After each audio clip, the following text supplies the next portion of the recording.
Sounds good. I was about telling those guys, take it easy. Don't drop the president. Let's talk about this change. That's all they've been talking about until Ahmad got elected into office. Changes. I will also want to see reflect in women's football. What do you think this new leadership of CAF can do to make women's football admirable, not just in Africa, but internationally?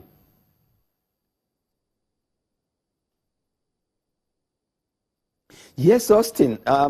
You sincerely have been very passionate about women football, pushing it even when from the days that not many people are giving women chance to play football at the local level, not to talk of at the international level.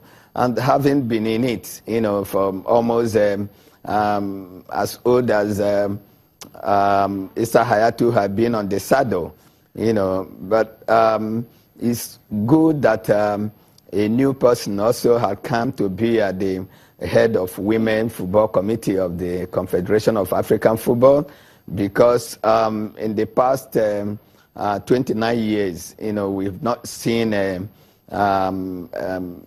good development in women football. And Nigeria being the pace setter, Nigeria, set the pace when FIFA decided to play, World Cup at the, in China in 1991.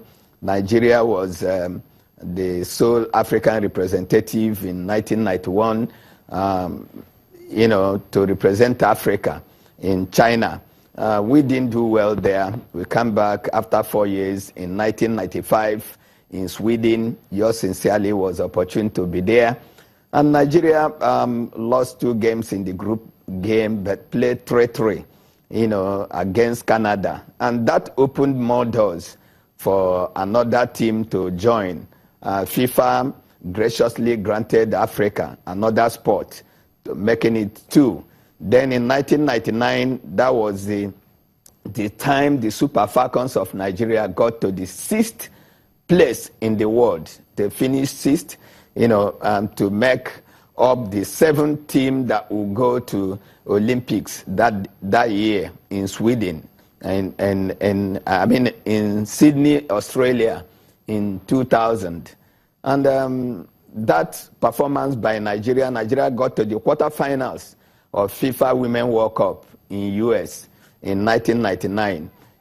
Only to be eliminated. We were cruising to the semifinals before the golden goal scored by Sisi of Brazil, in the epic quarterfinal match played at Pasadena Stadium in Los Angeles. Yeah. And the performance of Nigeria also good history right there for Africa to get third spot. But Harry, I'm particularly I want to stay focused on ways we can develop women's football. A new board is the church. And good thing is we have Amaju Pinnick, president of the Nigeria Football Federation, also elected into the board of CAF. What policies? I'm after development. What policies do you think they should be working on now to make women's football in the continent admirable? Yes, I'm happy that Amaju Pinnick is a member of the executive board now, executive committee of the of CAF, because he has been part of women football development in Nigeria here. Remember when he was running the show in Delta State? Delta State hosted the African Women Championship in 2002 and 2006, after Nigeria hosted the first ever one, in 1998. So him now coming to work closely with the lady from Aisha Johansson, who is now going to lead the CAF and the head of women committee in CAF. I think Amaju knows that we need to develop this, and Nigeria has been in forefront, and we have Nigerians, who have great ideas, to push to Amaju, then who will now take it to to CAF. So I'm very, very optimistic that the combo, Ahmad, Amaju Pinnick, and Aisha Johansen, that women football is going to get. Look, we are not developing. While being playing African Women Championship, which a Nigerian also came out with the idea before CAF bought it, and Nigeria staged it a record of 3 times now. Then I am very optimistic that from Nigeria too, we will lead a chart that we shall start Champions League, the women version. Europe has it. Europe plays UEFA Women Champions League. We don't have it here. We only have every 2 years that Africa will come together to play women football. We don't have at under 17. We don't have at under 20. FIFA has all this, and they are developing. We are still playing 8-team tournament. Europe have gone beyond that. FIFA is playing 24 team competition. We should do more, for the women football. We have a lot of. Take for example in Nigeria, some of our girls now are millionaires.